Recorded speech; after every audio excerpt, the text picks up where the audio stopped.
Ready to elevate your learning journey? Welcome to Vayuputra Due, where your dreams take flight. Unlock your full potential. Join us and start achieving today.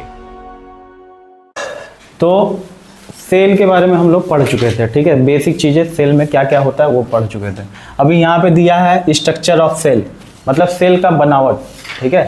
Cell कैसा दिखता है उसके बारे में हम लोग यहाँ पढ़ेंगे। कह रहे you have learn that cell are organise into specialised tissue and organ and collectively perform specific function. मतलब सेल जो होता है ऑर्गेनाइज होता है, बहुत सारे सेल मिलके क्या बनाएंगे, टिश्यू बनाएंगे। अब बहुत सारे टिश्यू मिलके क्या बनाएंगे, ऑर्गन्स बनाएंगे, ठीक है। और उसके बाद मान लो कि बहुत सारे सेल हैं और वो ग्रुपिंग करके टिश्यू बना रहे हैं, तो वो एक सेल जो परफॉर्मेंस कर रहा है, जो भी फंक्शन कर रहा है, तो सारे सेल उसी तरीके का फंक्शन करेंगे। जैसे आँख का सेल है तो आँख का काम क्या है, देखना है, ठीक है, तो वो देखने के सारे काम करेंगे सब, ठीक है। कान का क्या है, सुनने का काम है, तो सारे क्या है, सुनने का जो भी फंक्शन है उसको करेंगे, ठीक है। तो इस तरीके से ये सब काम करते हैं सब। अब कह रहे हैं they must be able to interact with one another and with their surrounding. अच्छा, ये सब जो है ना एक दूसरे से क्या करते हैं, जितने सेल हैं वो एक दूसरे से इंटरेक्ट करते हैं और उन अपने सराउंडिंग से, सराउंडिंग मतलब आजू बाजू की चीज़ों को।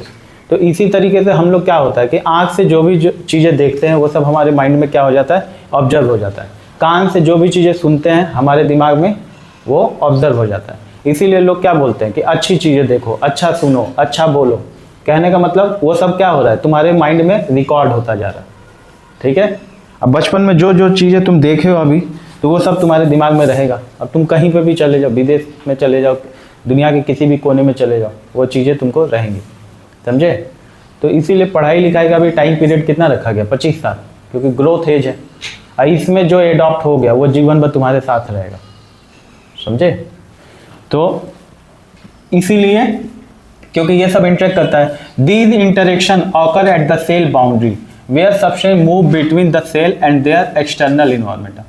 लेकिन यहाँ पे हम लोग ये बात कर रहे हैं कि सेल जब होता है ना, मान लो कि कोई सेल है, ठीक है, अगर किसी तरीके का सेल है तो ये सेल का ये आउटर बाउंड्री होता है, ठीक है। इसको क्या बोलते हैं, सेल मेम्ब्रेन या प्लाज्मा मेम्ब्रेन। तो सेल के अंदर कौन सी चीज़ें जाएगी और कौन सा चीज़ें नहीं जाएगा, ये डिसाइड करता है तुम्हारा कौन, प्लाज्मा मेम्ब्रेन या सेल मेम्ब्रेन डिसाइड करता है। तो इसमें वही कह रहा है कि they must be able to interact with one another and with their surrounding. These interaction occur at the cell boundary where substance move between the cell and their external environment. मतलब ये कहाँ इंटरेक्शन होता है, cell boundary पे कहीं से भी हो सकता है। तो कौन सा चीज़ें अंदर जाएगा, कौन सा चीज़ें नहीं जाएगा, यहाँ पे ये होगा। इवन सिंगल सेल और organism exchange material and respond to their environment. मतलब हम लोग तो मल्टी सेलुलर हैं, गाय, कुत्ता, बिल्ली, ये सब मल्टी सेलुलर हैं। लेकिन ये कह रहा है कि अगर कोई सिंगल सेल वाला भी ऑर्गेनिज्म है, अब सिंगल सेल वाला ऑर्गेनिज्म मतलब जैसे अमीबा है तुम्हारे, तो वो भी, उनके अंदर भी यही सारी चीज़ें होती हैं। मतलब सेल के अंदर, उनके अंदर क्या जाएगा और वो बाहर के इन्वायरमेंट से अफेक्टेड होता है, समझे। गर्मी है, ठंडा है, बरसात है, कैसा है, तो उससे उस पर क्या होगा, प्रभाव पड़ेगा। जैसे हमारे बॉडी पे भी इफेक्ट पड़ता है तो उस तरीके से सिंगल सेल वाले पे भी इफेक्ट पड़ेगा, ठीक है। और इफेक्ट पड़ेगा तो उस तरीके से वो क्या करेगा, रिस्पॉन्स करेगा। हाँ, बहुत गर्मी लगने लगा तो हम लोग क्या हो जाते हैं, परेशान हो जाते हैं। बहुत ज़्यादा ठंडा लगने लगा तो परेशान हो गया। बहुत बारिश हो गया तो कभी अच्छा लगता है, कभी क्या हो जाता है, इरिटेटिव हो जाते हैं। तो ये सब किसके कारण होता है, तो इन्वायरमेंट के कारण होता है ना। इन्वायरमेंट जैसा चेंज हो रहा है उस तरीके से हमारे शरीर पे भी इफेक्ट पड़ रहा है, क्योंकि शरीर कैसे बना हुआ है, सेल से पड़ रहा है। तो सेल पे इफेक्ट पड़ रहा है तो सेल से टिश्यू, टिश्यू से ऑर्गन, इस तरीके से क्या कर रहा है, ये सब चीजें अफेक्ट कर रही हैं। सेल स्ट्रक्चर के बाद हम लोग किसको पढ़ेंगे, तो ये सेल मेम्ब्रेन। सेल मेम्ब्रेन क्या होता है, तो मान लो कोई सेल है, ठीक है, तो सेल का जो ये आउटर बाउंड्री होता है ना, ठीक है, तो इसी को हम लोग क्या बोलते हैं, सेल मेम्ब्रेन बोलते हैं। सेल मेम्ब्रेन या प्लाज्मा मेम्ब्रेन। अब इसके अंदर क्या होता है, अलग अलग सब्सटेंस होते हैं, तो उसके बारे में भी हम लोग 1 by 1 पढ़ेंगे, ठीक है। तो अभी हम लोग सेल मेम्ब्रेन के बारे में पढ़ रहे हैं और इसका क्या काम है ये हम लोग देखेंगे। कह रहा है cell membrane is a thin boundary that surrounding a cell and protect it content. मतलब एक पतला सा क्या होता है, बाउंड्री होता है जो कि सेल को क्या करता है, प्रोटेक्ट करता है। सेल के इनसाइड बहुत सारे क्या होते हैं, कंटेंट होते हैं, मतलब बहुत सारी चीजें होती हैं, तो उसको ये प्रोटेक्ट करता है। कौन, सेल मेम्ब्रेन। या उसी को हम लोग प्लाज्मा मेम्ब्रेन भी बोलते हैं। The cell membrane is selective permeable which means it allows some substance to pass through it by blocking other. अच्छा, सेल मेम्ब्रेन है ना, ये क्या करता है, ये बताता है कि कौन सा सब्सटेंस सेल के अंदर जाएगा और कौन सा सब्सटेंस सेल से बाहर जाएगा। ये सेल मेम्ब्रेन डिसाइड करता है कि सेल के अंदर कौन सी चीजें पहुंचानी है और सेल के अंदर कौन सी चीजें नहीं पहुंचानी है। ठीक है, तो you have learn how oxygen and carbon dioxide move across the membrane of the alveoli in the lung. Lungs में क्या होता है कि ऑक्सीजन और कार्बन डाइऑक्साइड का एक्सचेंज होता है ना, तो उसे ऑलिवोली मतलब सबसे छोटी जो इकाई है लंग्स का वो क्या है, ऑलिवोली। ठीक है, उसी तरीके से सेल का जो है, तो जो सेल मेम्ब्रेन है ये डिसाइड करता है कि कौन सी चीजें इनसाइड जाएगा, कौन सा चीजें बाहर आएगा। ठीक है, अब बना तो वो भी तुम्हारा किससे है, लंग्स जो ऑलिवोली है जो वो भी तो तुम्हारा सेल से ही बना हुआ है। ठीक है, तो वो डिसाइड करता है कि कार्बन डाइऑक्साइड निकालना है और ऑक्सीजन को क्या करना है, सेल के अंदर पहुंचाना है। इसीलिए हम लोग क्या करते हैं, सांस लेते हैं, रेस्पिरेशन होता है बॉडी में। अब बॉडी में रेस्पिरेशन होगा तो क्या हो जाएगा, ऑक्सीजन जाएगा और अंदर से कार्बन डाइऑक्साइड निकलेगा। ये प्रक्रिया हर क्षण हर सेकेंड होता रहता है। अगर नहीं हो रहा तो यानी कि जो ऑर्गेनिज्म है वो क्या है, डेड है, मर गया। समझे, तो ये होना चाहिए और ये होता भी है। तो अभी हम लोग सेल मेम्ब्रेन पढ़े थे, तो सेल मेम्ब्रेन किस तरीके से काम करता है तो उसको एक एक्सपेरिमेंट से हम लोग समझ रहे हैं, रियल लाइफ में एक्सपेरिमेंट। तो अब यहां आप कह रहे हैं कि एक्टिविटी कौन सा है, 2.2 है। तो with the help of kitchen knife carefully cut a potato into 2 piece of रफली इक्वल साइज।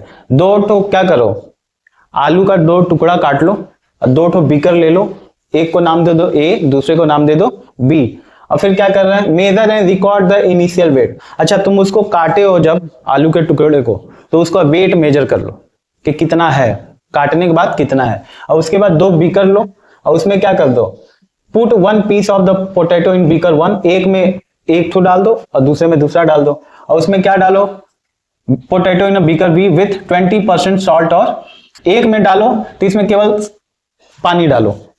ठीक है, दोनों में डाल दिया, एक में केवल पानी डाला, दूसरे में क्या डाला, तो 20% सॉल्ट और शुगर का सॉल्यूशन बना करके इसमें डाल दिया, मतलब पानी डाला, पानी के साथ चीनी और नमक भी डाल दिया इसमें। अच्छा, अब वो करने के बाद कुछ समय तक 1 घंटे 2 घंटे 3 घंटे छोड़ दो उसको।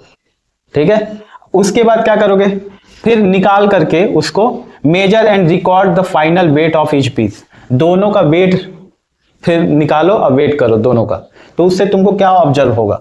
ठीक है, इससे क्या ऑब्जर्व होगा, ठीक है, तो कहने का मतलब एक में हम लोग पानी डाले थे और दूसरे वाले में सॉल्ट और शुगर का सॉल्यूशन 20% डाले।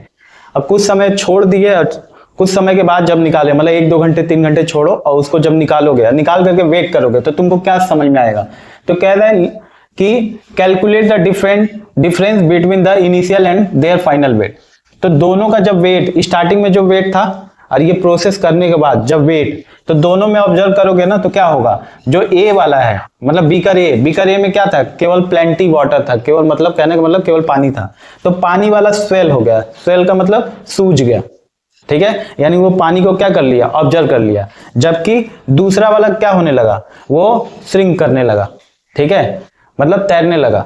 तो तैरने का मतलब ये हुआ कि वो ऑब्जर्व नहीं किया। ठीक है, तो यानी पहले वाले का वेट बढ़ गया, दूसरे वाले का नहीं बढ़ा, वो ऊपर तैरने लगा।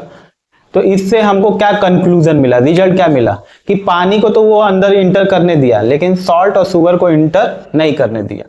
समझे, था तो दोनों लिक्विड टाइप में, लेकिन एक में सॉल्ट और शुगर डाल दिए थे तो वो अलाउ नहीं किया अंदर, जबकि पानी को क्या कर लिया, ऑब्जर्व कर लिया। तो इसी तरीके से कोई भी ऑर्गेनिज्म का सेल होता है। ठीक है, कि उसके अंदर क्या चीजें जाएगा क्या चीजें नहीं जाएगा, वो कौन डिसाइड करता है, तो सेल मेम्ब्रेन डिसाइड करता है। समझे, उसको भी तो जाना चाहिए था, जबकि तुम काट के निकाले हो, तो निकाले तो इंस्टेंट में वो जिंदा होगा। ठीक है, डेड तो पूरी तरीके से होगा नहीं, लेकिन फिर भी अगर डेड भी हो जाता तो भी वो इस तरीके का मैकेनिज्म है कि कौन सी चीजें इनसाइड जाएगी कौन सी चीजें नहीं जाएगी, वो डिसाइड कर लेगा तुम्हारा कौन, सेल मेम्ब्रेन, या जिसको प्लाज्मा मेम्ब्रेन बोलते हैं। तो इस एक्सपेरिमेंट से यही समझ में आया। ठीक, तो सेल मेम्ब्रेन में हम लोग देखें कि कौन सी चीजें मतलब वो क्या कर रहा है, अलाउ कर रहा है कि जाएगा, कौन सी चीजें नहीं जाएगा। तो जो ये जाने आने का खेल है ना, इसी को साइंस में एक नाम दिया जाता है। क्या नाम दिया जाता है? एक ऑस्मोसिस बोलते हैं, एक होता है डिफ्यूज़न। ठीक है, तो कब हम लोग ऑस्मोसिस बोलेंगे, कब डिफ्यूज़न बोलेंगे, उसको हम लोग समझते हैं। ठीक है, तो कह रहा है what do you infer, what do you expect in term of change in their weight. तो वेट तो बदल गया, लेकिन क्यों बदला? तो ये पता चला कि कुछ सब्सटेंस उसके अंदर इंटर कर जा रहा है, कुछ सब्सटेंस इंटर नहीं कर रहा है। तो कह रहा है the weight of the potato piece in beaker A has increase. A में क्या था? केवल सादा पानी था, तो उसका वेट बढ़ गया। While the weight of the potato piece in beaker B has decrease, दूसरे वाला घट गया। ठीक है, दूसरे वाले का घट गया, समझे? जब घट गया तो हल्का हो गया, तो तैरने लगा, समझे? अब this happen because the cell membrane allow water to move in and out of the cell but not the sugar और सॉल्ट मॉलिक्यूल। ये क्यों हुआ? क्योंकि सेल मेम्ब्रेन जो है वो क्या करता है कि पानी को अंदर जाने देता है और बाहर आने देता है, ये करता है, जबकि सॉल्ट और शुगर सोल्यूशन को अंदर बाहर न जाने देता है न आने देता है। इसके कारण ये हुआ। What move from an area with more water and less solute dilute solution to an area with less water and more solute concentrated solution until the concentration in the two area become equal. This movement of water through a selective permeable membrane is called osmosis. मतलब हमेशा क्या होता है? Cell membrane बाहर या तो concentration होगा किसी सब्सटेंस का, कॉन्सेंट्रेशन का मतलब बाहर वो सब्सटेंस ज्यादा होगा, तो अंदर की चीजें बाहर आ जाएंगी। ठीक है, और अंदर कंसंट्रेशन ज्यादा होगा तो बाहर की चीजें अंदर चली जाएंगी। तो ये जो अंदर बाहर का खेल है कि कौन सी चीजें अंदर जाएंगी, कौन सी चीजें बाहर आएंगी, ठीक है, ये सारा किस पे डिसाइड होता है? तो कंसंट्रेशन पे। ठीक है, हमको पता है ना कि सॉल्यूशन दो चीजों से मिलकर बनता है, सॉल्यूट और सॉल्वेंट से। ठीक है, तो सॉल्यूट का कंसंट्रेशन अगर बाहर ज्यादा है, मतलब जो घुलने वाला है, तो अंदर की चीजें बाहर आ जाएंगी, और अंदर अगर ज्यादा है तो बाहर की चीजें अंदर चली जाएंगी। ठीक है, तो ये प्रोसेस होता है। इस प्रोसेस को साइंस में, बायो में हम लोग क्या बोलते हैं? ऑस्मोसिस बोलते हैं। समझ में आया? मतलब कौन सी चीजें अंदर जाएंगी, कौन सी चीजें बाहर आएंगी, ये कॉन्सेंट्रेशन के बेस पे डिसाइड होता है। उसी प्रोसेस को हम लोग क्या बोलते हैं? ऑस्मोसिस बोलते हैं। आगे कह रहा है कि you have learn in activity 7.8 dye spreading in water. अच्छा, हम लोग को पता है कि वो कलर वलर हम लोग लेते हैं ना, तो जैसे ही पानी में डालते तो क्या होता है? वो फैलने लगता है। ठीक है, कलर वलर डाई वही डालते हैं पानी में तो फैलने लगता है। अब वो तुमको तेजी से उसको फैलाना है, मिलाना है, तो क्या करते हैं? कुछ ले करके उसको हम लोग स्टायर करने लगते हैं, मिलाने लगते हैं, लकड़ी लेके या किसी चीज से। लेकिन अगर छोड़ दोगे तो अपने आप भी वो मिलेगा, लेकिन स्लो प्रोसेस से मिलेगा, समझे? बहुत तेजी से मिलाना है तो उसको क्या कर देते हैं? हीट कर देते हैं, हीट करके और तेजी से मिला लेते हैं। ठीक है, तो ये करते हैं। अब यहाँ कह रहा है फ्रेग्रेंस स्प्रेडिंग इन एयर। जैसे अगरबत्ती जलाए या परफ्यूम हुआ, डिओ लगाया, तो वो तेजी से क्या होता है? एयर में फैल जाता है ना। या तुम्हारे यहाँ खाना वाना बन रहा है तुम्हारे किचन में, तो तुम्हारा बढ़िया खाना कुछ स्वादिष्ट है तो पूरे घर में फैल जाता है, स्मेल चला जाता है। इसको इसमें साइंस में क्या बोलते हैं? डिफ्यूजन बोलते हैं। ठीक है, परफ्यूम लगाए, डीओ लगाए, अगरबत्ती जलाए या कोई स्मेल फैल रहा है तो उसको डिफ्यूजन, और वो जो अंदर जा रहा है बाहर आ रहा है उसको ऑस्मोसिस। ठीक है, तो अब कहोगे सर ये सिंपल भी बोल सकता है, लेकिन तुम क्या पढ़ रहे हो? बायो पढ़ रहे हो ना, तो साइंस का एक अलग ही लैंग्वेज हो जाता है। क्यों हो जाता है? कि ये वही लोग समझे जो कि इस फील्ड से रिलेटेड है, सब लोगों को ना समझ में आए, समझे? नहीं तो इसका दुरुपयोग होने लगता है, समझे? अब दुरुपयोग कैसे होगा? अब तुम डॉक्टर हो नहीं, तुमको दवाई पता चल गया, हाँ, और कि ये पेट का दवाई है या ये बुखार का दवाई है ये, और तुम जाके खरीद के अपने से खाने लगे, समझे? और तुमको क्वांटिटी पता नहीं है कि कितना लेना है। अब डॉक्टर है ना, तो उसको पता है कि कितने mg का दवा है, कितना लेना है, कितना वो करना है। और तुमको पता चल गया कि ये दवाई इसके लिए है, ये दवाई इसके लिए, तुम जाके खरीद के खाने लगे, समझे?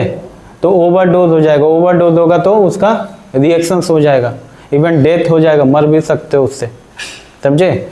तो इसीलिए साइंस में एक अलग लैंग्वेज बना दिया, अलग लैंग्वेज बना दिया कि जो इस फील्ड में जाएगा, इसको पढ़ेगा, तभी जाकर के उसको समझेगा, समझे?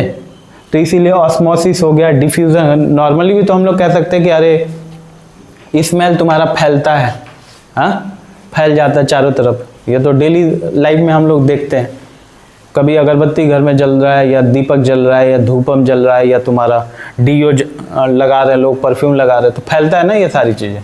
लेकिन उसको साइंस में क्या बोलते हैं? डिफ्यूज़न बोलते हैं।